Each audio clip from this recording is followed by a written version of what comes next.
So if we look at your two setups there, nothing really looks any different. Obviously we're not looking down the line, so we can't see kind of the distance from the ball, but you know now, you're more aware there's space for your arm to swing. That's the key thing, okay? So I'm going to show these two swings. I want you to tell me which one you think is the better one based on the position we're going to go, okay? So there's your backswing there, okay? So, and there's your backswing there. Which would you say is the better backswing out of those two, for any reason why?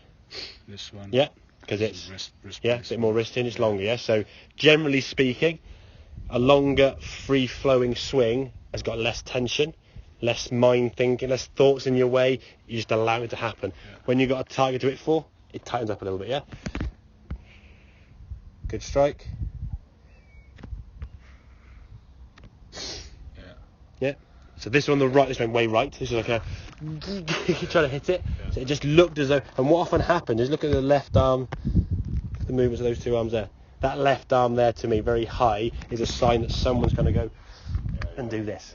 And this, all that changed, nothing's changed physically in terms of what you can or can't do. It's not like we tied your arm behind your back or done something stupid. All we said was, right, okay, before you were in a golf ball from down here and you had basically anything in there to go. Then we said, okay, right, narrow it down those two blue lines. That suddenly became a lot narrower, even though you said there's nothing out there to worry about. You don't lose a ball, there's another ball you can whack in. Put a score to it, put a bit of challenge to it, make a bit more outside pressure, and then the thing, exactly, yeah. Now you're trying to hit the ball to a target, as opposed to trying to swing the club. Okay? Now it's easier said than done. I'll just let the club swing, the ball gets in the way. I know that's obviously not just kick your fingers and do it. But when there's no challenge to try the golf ball anywhere, what you will find is when you do a good swing here now, you're down the range, oh, this is amazing, the ball really good. Go to the golf course and that'll come out. So you've got to try and practice in a way that makes your play easier, or at least the same. Okay, I remember years ago watching did you watch The Last Dance with Michael Jordan? And they said their training was brutal. They just like literally elbows and shoves and they shout and abuse. In a game you can't do that. Yeah. So when you came to a game from it, you can't touch them. I can do it. If you did happen to get shoved and whatever because of foul, you get the points and they get a free throw. Happy days. So I used to practice my putting in a little tiny like a flower pot hole. It was about 2.5 inches in diameter. So the ball's 2 inches, so they didn't have much space on the side. So I was putting on the back garden with these, just knocking them in for fun. Got on a golf course, 4.5, just twice the size.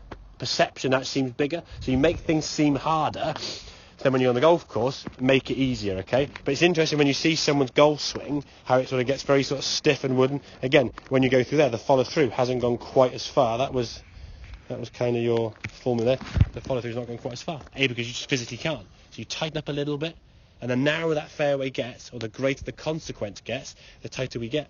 Now, if we're tight anyway, and we're set to the golf ball really close as you were, you got no chance. At least now with some space, you got some arms space there to swing them to impact. You're understanding how the arms and the wrists are going to hinge is going to get better, and you can see how far you get the golf ball without any effort. And that's going to be something you're going to have in abundance. And the thing is, as you get really good at golf, or really better at golf, and you improve a lot more, you'll have that in your locker where you can just literally jump on one, have the technique and the ability now with this club to swing it properly, and you can hit a 5-iron like 240. Just if you're in a fluffy line, you want to get to a green somewhere, and you think, okay, I'll just give it one. And you can combine all that speed and power plus the technique, and the ball just go flying. Okay, so that's there. At the moment now, I want to be more towards the technique side of things rather than the hitting it. Okay, that kind of makes sense, Nathan. As you can see, that movement there is much better. If we can hinge the wrist on the way back and be looser and softer, we've got a chance.